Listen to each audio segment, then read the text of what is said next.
Well, it's the 2nd of February, and yesterday was St. Brigids Day, and next Monday we have a bank holiday. So this weekend is now the St. Bridget bank holiday. In some sense, it's the coming of spring, but it's also farewell to winter.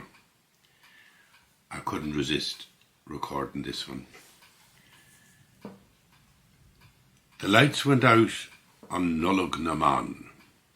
The relentless flow of television news and soap opera came to a standstill. I was in a lovely big dark kitchen like a cave, with candlelight and whiskey on the table, and 3 old women around the solid fuel range, and their old men at the table talking of rushes and horses and shooting ducks in the morning.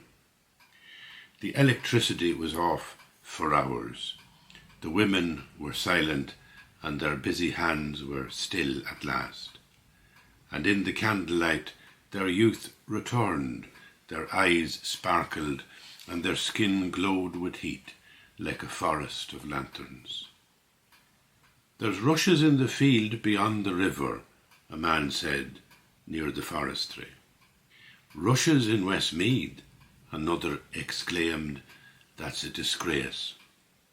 "It comes in the cattle hooves," the third fella explained. "The cattle carry the rushes from Leitrim when they're brought in." "Isn't that a terror?" one of the women said, wiping her brow. "We don't know our own bodies." The clock ticked in the shadows, and we sat so long by candlelight that eventually the faces around me were transformed. The men dissolved into ghosts, but the women grew more beautiful in the flickering light, in the shape of old stories and stories told and shards of love remembered. And whenever death was mentioned, it was with bleak and comic relief. There was a lady buried in Kinnegad, the woman of the house said, and she was very rich, and she had a diamond ring on her finger when they took her away in the vault. Later that night, one of the servants broke into the vault and then into the coffin, but couldn't get the ring off her finger, so he got a knife to do the job, and as the blade was going through the bone, the old lady woke up. They asked me, did I ever see a dead person? I smiled and I said, too many. I recalled a woman in Fermanagh who lived alone with lots of cats. I used to see her at first light, standing in the porch of the shop across the street from the bungalow, waiting for hours until the shop opened. One day I went over and asked the shopkeeper who the early customer might be. He told me that the old woman had no clock and she lived alone. All she ever buys is tins of cat food, he said. Months later, the cat woman went missing, and a flotilla of small boats was launched to search for her on the waters of the Erne. I was in the boat that found her face down beneath the bridge at Trasna Island. I was working as a local curate, and so it was the first of numerous encounters I had with death along the shores of that beautiful river, closing coffins, touching dead faces, shoveling clay into open graves, and trying to say comforting things to the broken-hearted. When I opened the front door of a house and gazed at the mourners in black suits and dresses, with red-rimmed eyes marooned in the blue fog of tobacco smoke, I would summon up archaic words about God's will, though the words were so cliched that they stuck in my throat. And apart from duties that brought me close to the dead, there was little else to do. I had a glass house full of tomatoes and a garden of roses which I inherited from the previous curate, and I too had a cat that gave birth the 4 kittens in a box beside the washing machine in the utility room. I was completely alone and had little interest in either tomatoes or roses, so even they began to wither. And roses got black spot and the tomatoes were drenched with green fly by the end of the summer. When I was finished telling this story, the woman at the house gazed at me as if she was seeing me for the very first time. The hour was late and the whisky almost finished.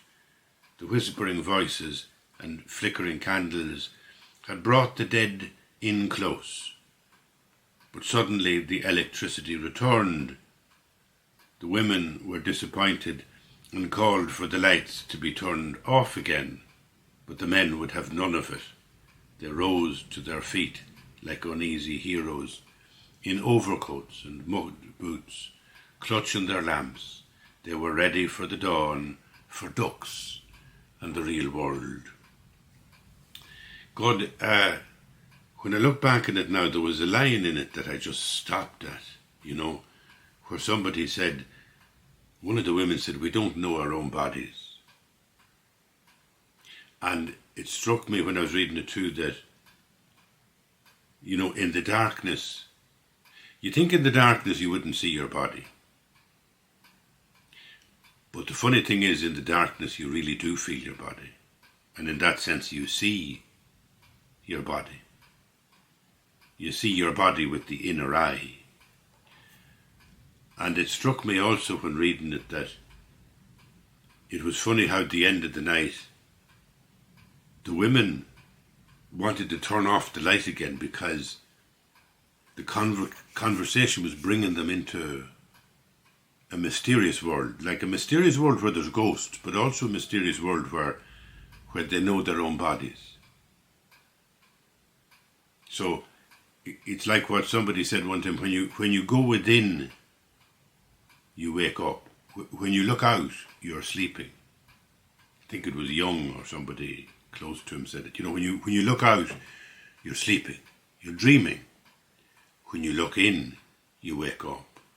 And the women in that moment, when the lights came on, they wanted to turn the lights off again and live by the light of the fire, because in the light of the fire they had this lovely sense of ghosts and spirits, and in that sense they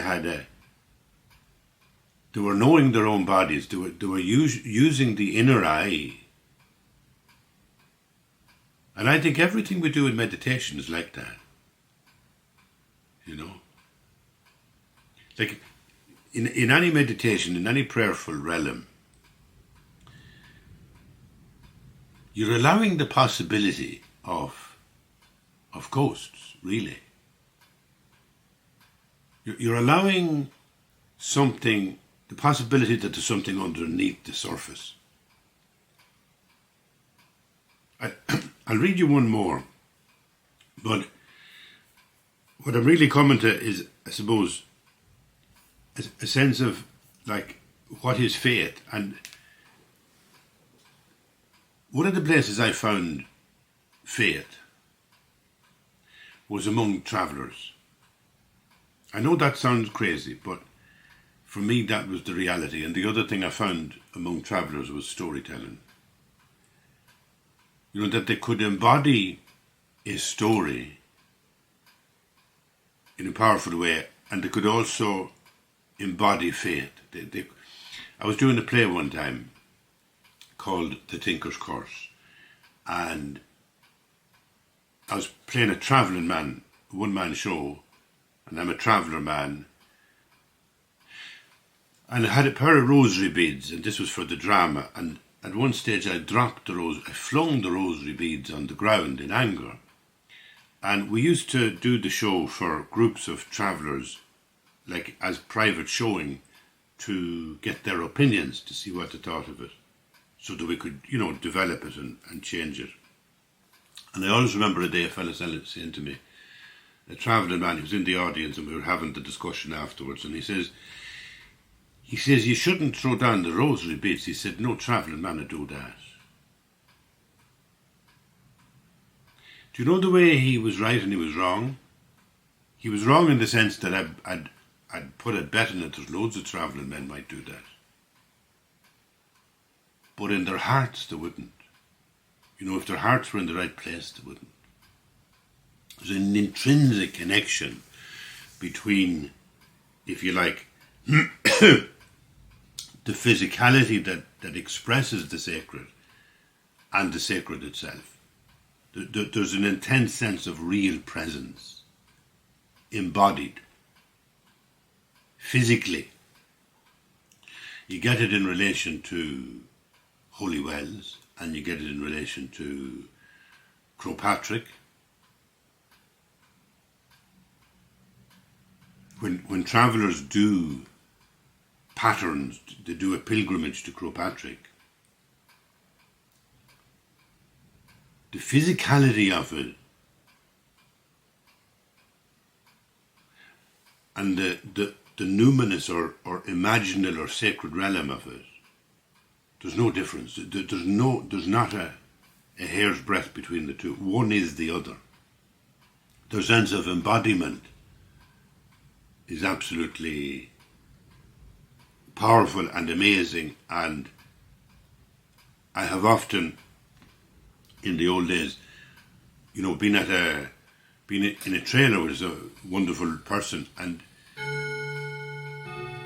they might bless themselves, or they might make a sign of a cross, and I'd feel it like a heat, like their energy physically embodying the prayer is synonymous with the reality.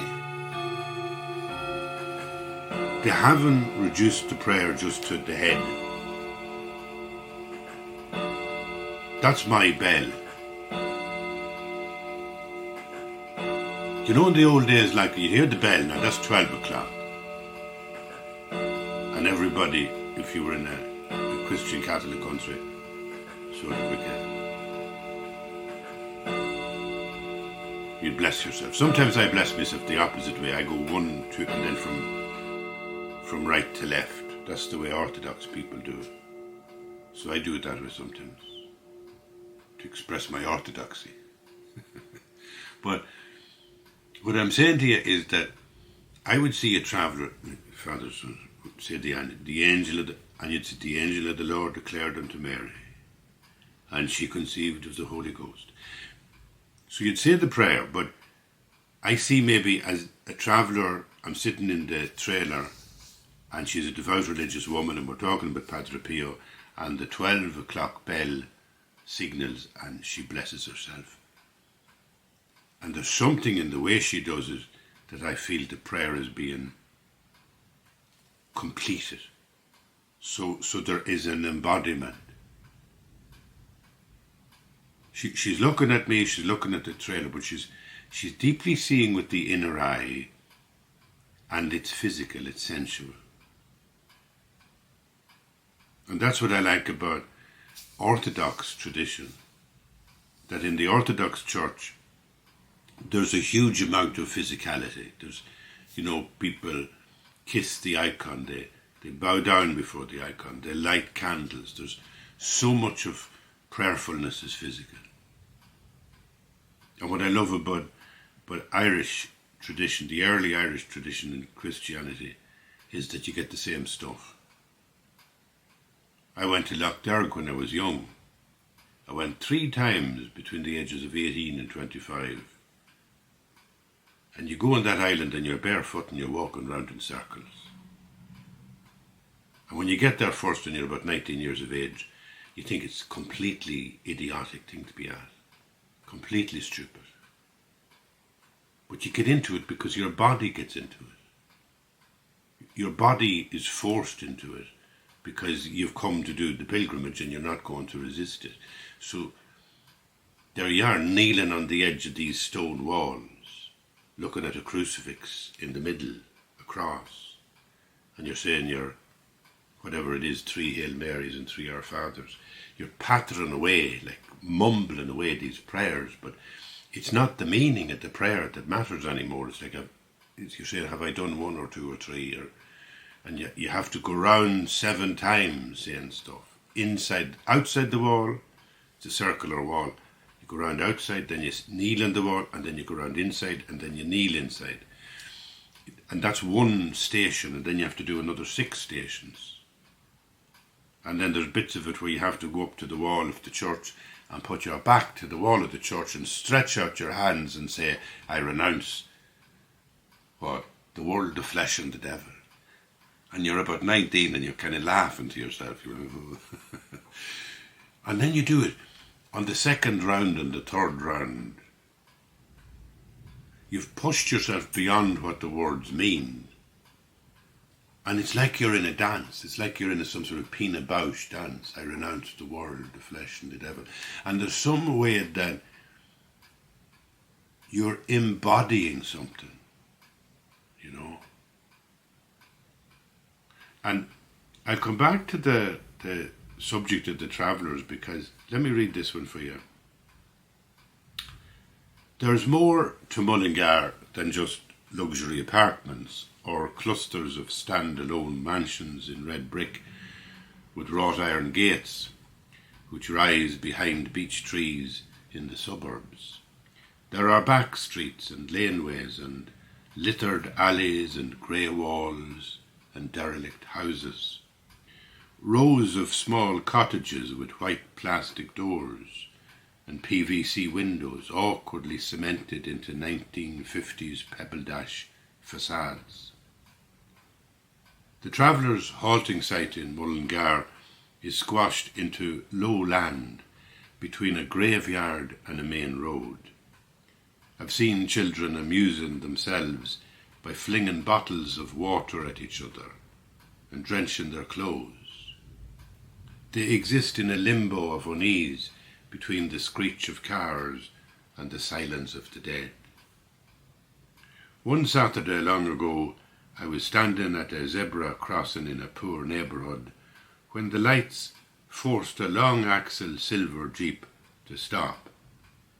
Stuck on red, it looked like a spaceship flung down onto the wrong moon. In the back seat, a little girl gazed out at me. She had blonde hair and a cream waxy face, lavished with makeup. Her anorak was furry and her face was without any expression. Her eyes stalked me with the terror of a child lost in the dark, until the lights went green and I realised that for her I was only a ghost. I often think that in rural Ireland ghosts relied too much on Wilkie Collins and Edgar Allan Poe to make their presence felt. In Leitrim, visitors from the other world invariably appeared after dusk, at the top of the stairs, in white lace dresses, or wearing top hats, walking behind carriages drawn by headless horses. Only once did I hear of a Leitrim ghost manifest in broad daylight, and that was a stag. A friend of mine was standing at the clothesline in the high hills and saw a giant elk on the far headland. It had majestic antlers, but in the time it took to peg a sheet to the line, which blocked my friend's view for just a second, the stag had moved. But in small towns, ghosts regularly manifest in broad daylight. In Mullingar, everyone is still haunted. It's just that the ghosts are not quite so exotic. They're more substantial. They may incubate as little flecks of fear in the labyrinth of the mind, but they manifest as ordinary people on the street. I've never been disturbed by clanking chains, creaking doors, or the chanting of pot-bellied monks waddling around the attic. Fortunately, electricity has killed off those exotic possibilities. And yet, the other world is disturbingly close.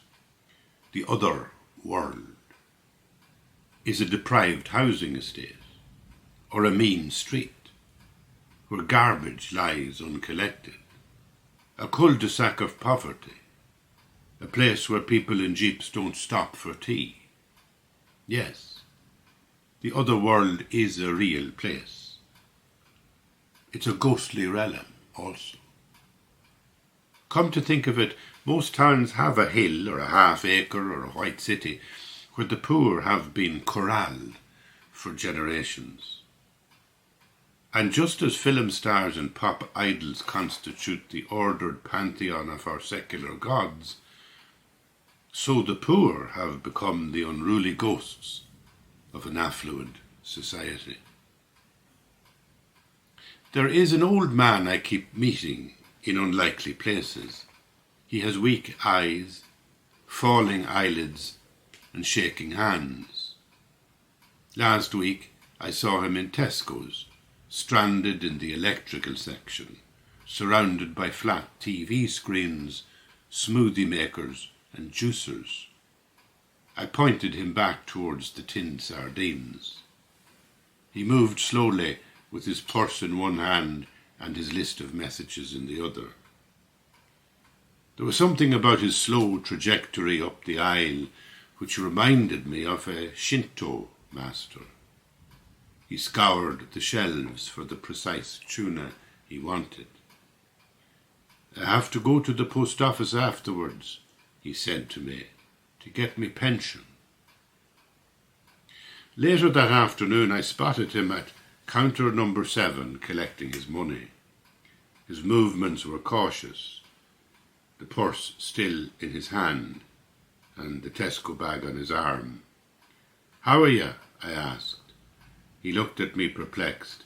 "I met you this morning," I said. He didn't remember. He stared into my face for a minute and said, "I have to go home now."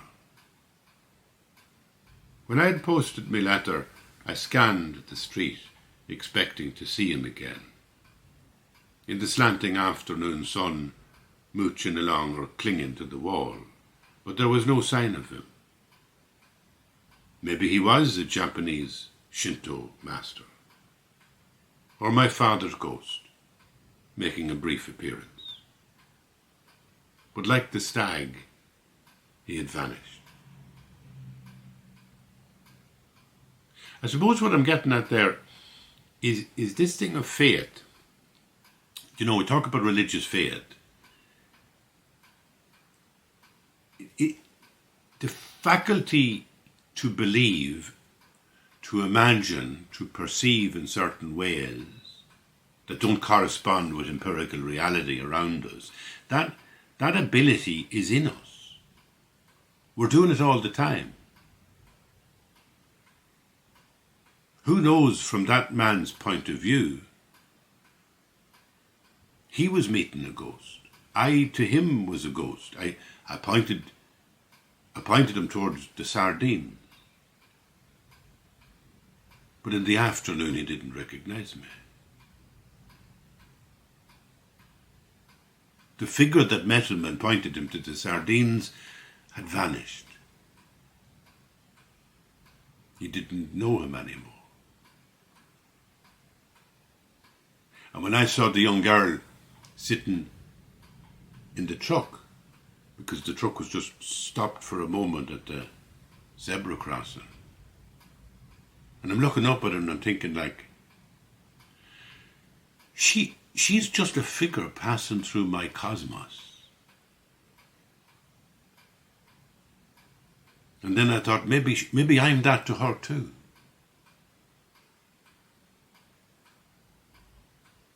And then finally, when I see that old man, and I go looking for him, and he's not there. Where did he go? Where is he now? What did I see? Maybe I saw the ghost of my father. In a way, he is that. Because in a way, every time I look out, I'm in a kind of a dream. Every time I look in, I wake up. And the women on the feast of Nullag Naman, they were enjoying the fact that slipping into that numinous world, that world where you begin to see everything around you like in a dream, where the hard edges of empirical reality begin to blur, soften, and then blur, finally end up in a fog, and you feel you're just watching things move in a dream, like that journey towards that, it brings you to a deeper sense of embodiment. It's like you've broken down the door between this empirical world and the imaginal realm. So I am here in my studio, and empirically I can use my eyes and look at the hard edges of the stereo system and the lighting and the clock. And I can say this is a real world. I know it. It's a clear surface. It's a hard surface. I bang the desk and I can feel my knuckle sore. And yet sometimes accidentally the clock chimes just as it did there now. And it's like it's calling me. I'm hearing it like as in a dream. And the more I go towards that zone of listening to everything as in a dream, the more I become aware of my own self embodied. I think I gave you the example of the icons in the room. There are icons in the room that comfort me. And it's not that I'm using them as a lens. It's not that like I'm looking into heaven or something. But it's more that the image in the icon, like the mother in the icon, she's her hands like that, the one I'm looking at, and she's her hands like that, like praying. Mary, Mother of God, praying. And then at the centre here, where the centre of her body, her torso is, there is the, if you like, the cosmic Christ. He's like an infant, and yet he has a wise face, like a great master, wisdom teacher. And it's all very symmetric. And it's not that when I look at it, that's the lens that in some literal way the Mother of God is like this. See, that's where 1,000 years of conversation, argument in Western culture has got bogged down. We got into the weeds, as they say. We got stuck in the weeds talking about, God as some sort of human image, or Mary, the Divine Mother, as some sort of human image. But when we look at the icon, it's not that the icon is telling us, oh, this is what Mary looks like. It's simply that the icon becomes a focus through which, from a place beyond, there is something penetrating me. I'm not looking at the icon. I am not reading the icon. The icon is reading me. And when it does that, when you get into the idea of faith, or your relationship with the God, the mentor deity, whoever it be, whether it's Christian or Buddhist or Jewish or Muslim, whatever way you want to sort of do this religiously, all these pathways will always lead you to the one idea of a transcendent being, as a ground of being, that you are not alone, that there is some presence with you all the time, and it's an energy of love, right? So when you get there, whether you use an icon or a light or whatever you want, scriptures, music, and you get to this place where you feel that you are contemplating, you're not meditating anymore, you're contemplating, you're kind of resting your mindfulness in the presence of God. Okay, so you're at that place. Then you will begin to feel embodied. There's no other way to get the mind from the brain, from the head, down into the heart. And the Orthodox talk about this, the Jews talk about it, everybody talks about this powerful way to bring the mind into the heart so that your consciousness is almost coming out of your heart. You know, so you stand in front of your beloved and you're not objectively having thoughts about her. You're having a feeling of love and connectivity. So you get to that point, you go over the threshold from meditation to contemplation, and you're resting your meditative mind in the soft presence of the God. You will feel watched. You will feel you're being watched, as a mother might watch her child sleeping. You'll begin to feel that you are sleeping. You know, that in terms of modern psychology, you look out and you are dreaming. You'll begin to feel you're in a dream, but you're being watched in a dream. And you're being physically watched. Because being watched implies a physicality. You cannot move my hand without feeling that there is somebody moving it for me. You know, there's a lovely way in Tai Chi where in the movements of Tai Chi, you stretch, you know, the arms go out, the stretch, the hands go up, the hands come down. But you always try to have a feeling that it's actually not the hand or the arm that's moving, but the chi, the energy is moving through you. It's the energy within you is what's moving. Your limbs. And that's very close as well to the same kind of idea you get in Christianity, that, you know, God's grace is what moves us. If we're in the state of grace, we're always hoping that we are. And so embodiment comes with faith. It's funny that for an awful long amount of centuries in the world that we live in, we've been tyrannized by our notions of faith as being repressive. In fact, it's the opposite. There is no place more holy than in sensual experience. There's nothing more sacred than your body. There's nothing that is not the complete temple of God's presence is your body. And the encounter with the beloved, if we're talking about, you know, young lovers who embrace in each other's arms and kiss and fondle and do all the things that's in the Song of Songs.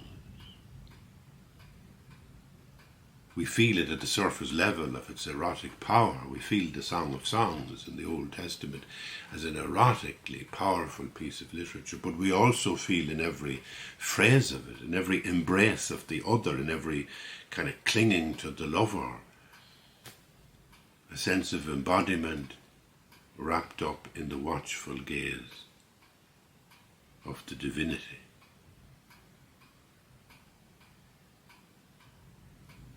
So for me, there's always been this massive sense of sensuality that comes from faith. And to come back to the travellers, I got that from, particularly there was a woman, Julia McDonough, I've talked about her many, many times, but I used to sit in her trailer. I was doing a programme of research and trying to write a play with travellers in Portlaoise many years ago, and I got that from her. There was something when she would bless herself, when she would hear the bell from Portlaoise Church, it called her to prayer in a way that was both sensual and spiritual. Her prayer was not in her head. Her prayer was in the physicality of her hand, right hand, making the sign of the cross on her body. Or when she went to the church and lit a candle in honour of Padre Pio, or when she put a little Padre Pio medal on the side of a child's bed, or grandchild, or pinned it to the little, baby grow that the child was in. It was the physicality of it was linking with the imaginal realm. She was embodied and she was in the imaginal realm at the one time. So that meant that when somebody like her was telling a story, she told it in such detail, physical detail, such brutal physical detail,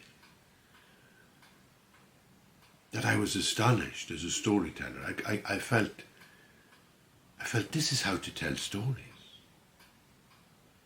I was a playwright. I was doing plays in the Abbey Theatre. I'd written 2 novels. But all the time I was trying to struggle in my head about being a writer. I was taking it like a cerebral adventure. Even though I had imagination and I knew what I was doing, I got it. The idea of literature, the idea of plays. Being a writer was a kind of poetic game, but it still was a cerebral game. I never saw poetry as being embodied. I never saw it as like physical. I never thought that like walking down the street was a poem. Sitting having a cup of tea, going through Tesco's, finding an old man and showing him where the sardine. I never thought that in itself was poetry. That was poetry, not like poetry, not needing to be held up by a scaffolding of description and poetry. No, but that in itself was poetry. And once I got that, I came quickly back to my faith in the church and the sacraments, the rituals that are embodiments of the divinity, the Mass, the last rites, the baptisms, the confirmation, rituals. They're not cerebral. They're not sort of meaningless patterns of behaviour following some ideological notion. They are in themselves efficacious. They are in themselves the poem. And that changed my life, I would say, in the early 1990s as a writer, because up until then I was still coming through the very narrow door of cerebral brain energy. I was thinking, what's the template of a poem? What's the template and structure of a play? Show me the structure of a play. Now I'll write a play.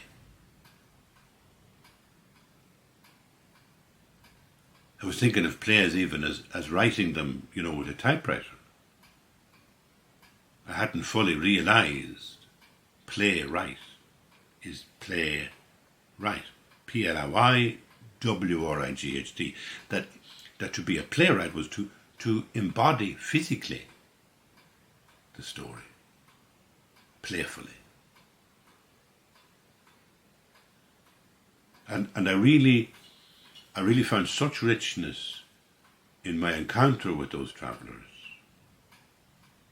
in their storytelling, that it just changed completely what I was doing as a writer. And all I wanted to do then was experience story. Not only did it set me really straight back to appreciate the sacraments in the church, the idea even of going into a church. I awakened to that too, being a physical prayer, lighting a candle, and things that I'd been doing anyway. But I felt guilty about them because I felt like intellectually I had removed myself from the church. Intellectually, people would say, well, why did you retire from the clergy? And I'd always give off about the politics of Rome, Rome being too conservative and not following the Vatican Council into a more liberal institutional way of being church. But that's all headlock nonsense. Your faith is not about issues, political issues. Your faith is physically walking into churches and kneeling down and opening your heart to this moment where consciousness slips across the threshold into contemplation. And knowing that imaginary realm, like as I say, where the women knew on Nullag Naman, and they said one of them wanted to leave the lights off because she knew that instinctively we are in the realm of the imaginary when the lights are just vaguely flickering. And when she says we don't know our own bodies, because in the full hardcore of daylight, when you can see the body, the funny thing is you can't see it. When you close your eyes, you can see it. Now you can really see your body. And we do. This is not to do with women when I say this, but if you think about the way we expose the flesh, as in some way an affirmation of who I am, look at me.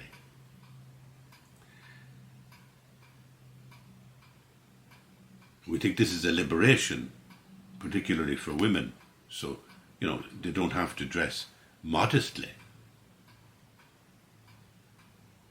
That going around half naked, as the countryman might say about his daughter, that going around half naked is in some way an expression of your identity. And yet we see the body more deeply when it is covered. And that goes for men too, because men in our society are following that tendency.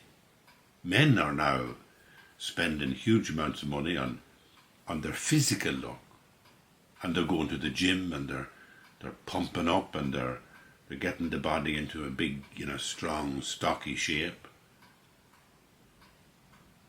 and they're going around in tight jeans and bare midriffs, and they also are following a fashion of look at me on the surface. Look at the surface of this body, it's glistening. As if that could help us to be betterly embodied. But it doesn't. It doesn't. When there's less light and there's less people looking, and your body is not kind of exposed at the surface, you begin to see your body with an inner eye. One wonderful example of this is in Japan, a story that Peter Brook once told. Peter Brook, a great theatre director, was over in Japan, and he was looking at an extraordinary piece of theatre, and he was talking to the Japanese director and the actors who made it. And they explained to him that wearing masks in Japanese theatre is not about covering who you are. It's about revealing who you are. they explained to him that your face is the mask. Your face, your body is covering the inner you, the inner self. When you put on the mask in Japanese theatre, you are really revealing yourself.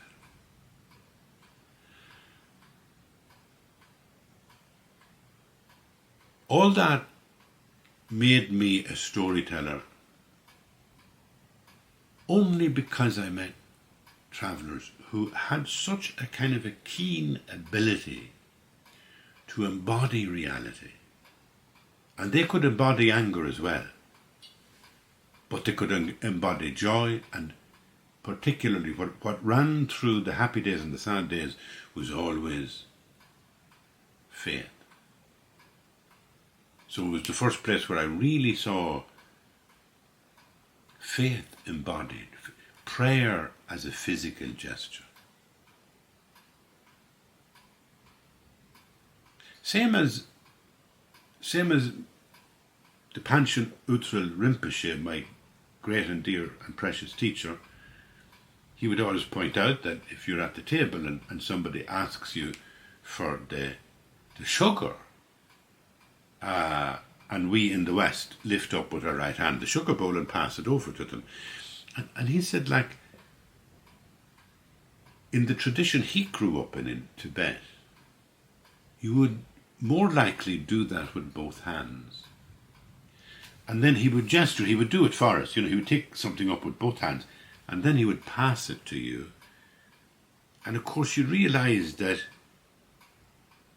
you feel completely differently. If I pass you a gift, here's a box of chocolates, let's say, and I give them to you with one hand, my entire psychic disposition is in a different space, I'm in a different energy than if I lifted up that box with both hands and gestured fully, completely with my body towards you, with both hands, to give you the chocolates. That physicality he would talk about. I saw that in travellers. I saw it when they put holy medals on the little clothes that a baby was wearing.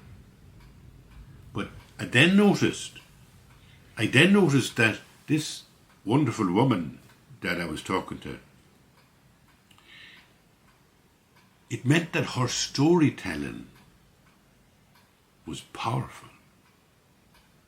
And I realised that there was a link here between, if I recognised embodiment grows and becomes stronger when you pray, well, that would bring me back to the church. That would make me happy, because I could then do this. It's where religion becomes no longer some sort of idea in your head, and it becomes your new Tai Chi. It becomes your new yoga. It becomes your new wellness therapy. It becomes something physical you do. I go to Mass every morning, or I pay a visit to the church in the evening. I don't do these things, by the way. I do them once and occasionally. Don't get me wrong. But I realised not only would it integrate faith into my life and feel more embodied, it might also improve my storytelling. Because if you're more embodied, the story you tell is more about the body. And I'll give you an example of that, and I'll finish up then. It's a very powerful example. And it's a difficult piece, I think, to listen to, because there's a miscarriage happens in the story. It's a true story, but it's described in physical terms. And if that would, if that would upset you, then you'd be better not to listen. Just, break off the podcast here. It's nothing terrible in it. It's very moving story, a very true story. But I'm just sharing it because It's an example of the intense power that you can get from a story when you are so embodied in your own physicality that that becomes the level at which you tell story. Your stories become about the physical. They're not about ideas, and they're not about psychology. I think that religion is not about ideas. If you want to put it in secular terms, I think religion is about psychology. It's about how embodiment can help mental health. Being healthy in your body can help your mental health. But even if you're ill, and this is really interesting, I think this is my experience from depression when I was physically ill. Even if you're physically ill, you can be healthy at a deeper level. So many people I know who suffer affliction of illness are very often the most mature, healthy, beautiful people I know. So there's a deeper level than the physical at which you can be healthy. And that carries you through the darkness of illness. But whether be it there or whether it be at the surface like a wellness class, religion is not about ideas, it's about the body, and it's about wellness.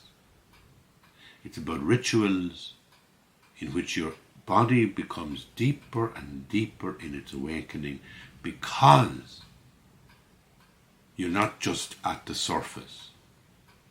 You're not just at the body surface. You're at the deeper level, what's inside this body, as a temple of God's presence. I think it's astonishing, to be honest with you. I can't believe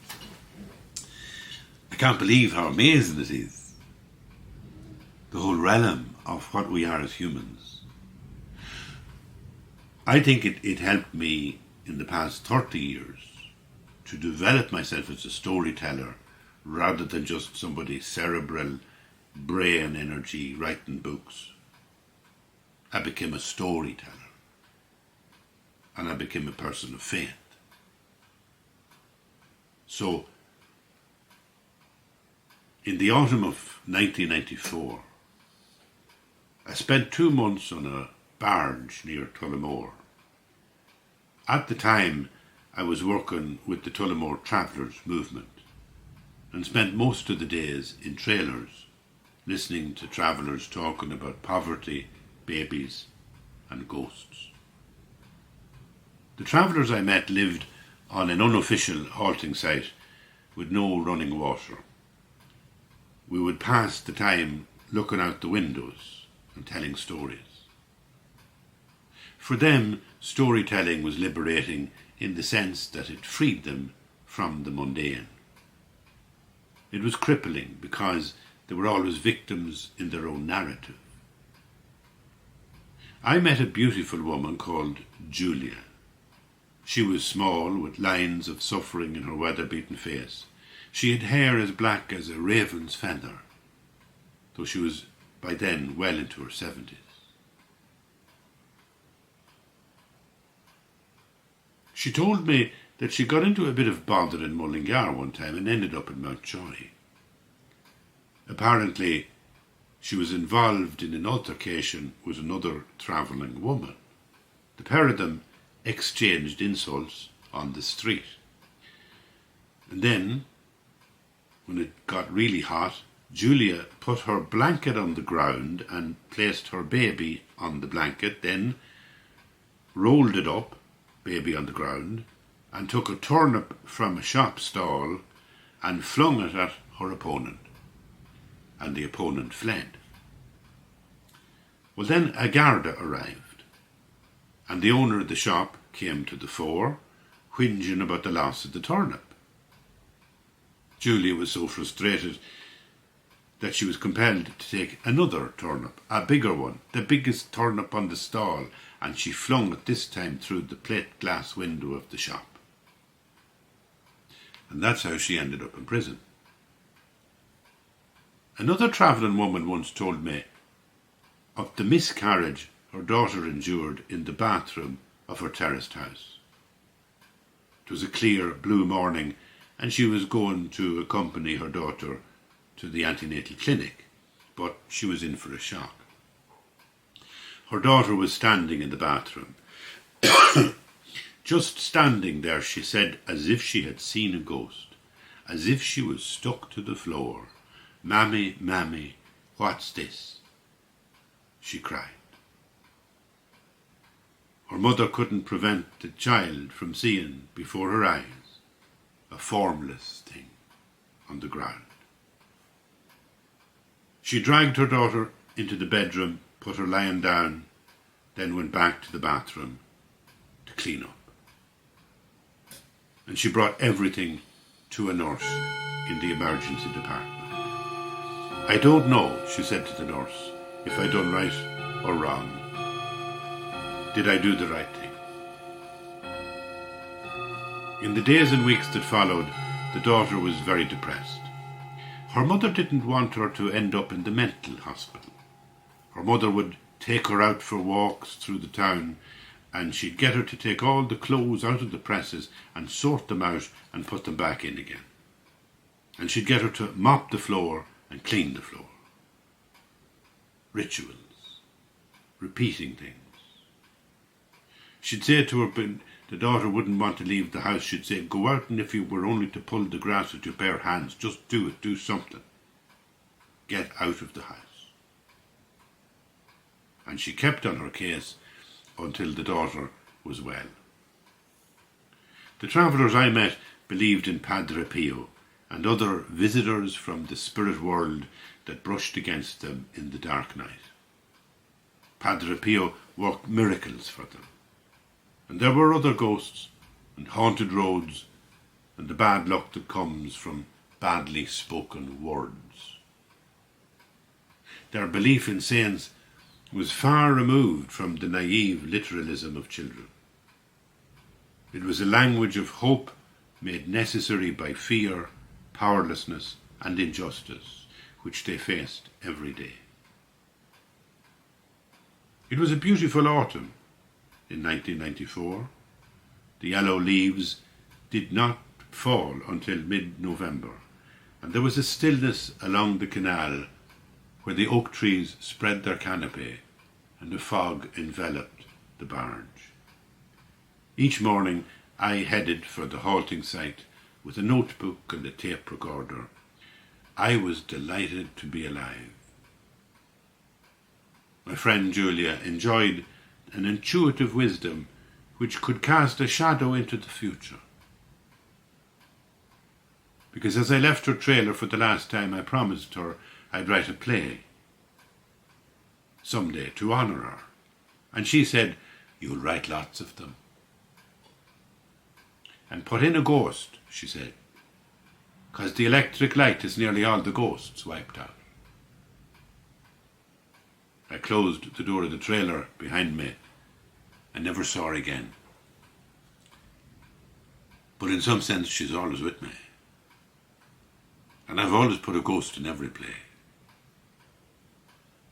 And I think I've improved as a storyteller by always remembering the way that she told the story, the way that she described how the body moves, the way her story was always embodied.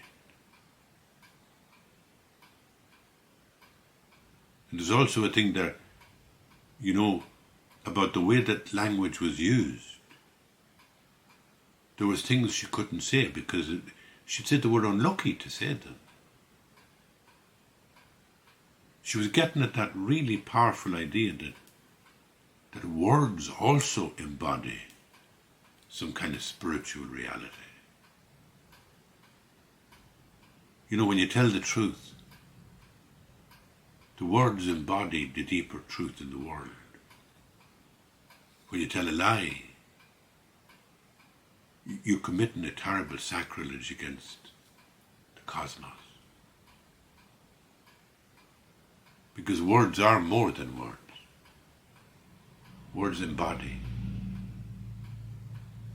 Everything embodies this mystery of God's presence. Everything. The trees, the mountains, the river. The Psalms in the Old Testament of the Jewish tradition are probably the most beautiful, miraculous series of poems about the divinity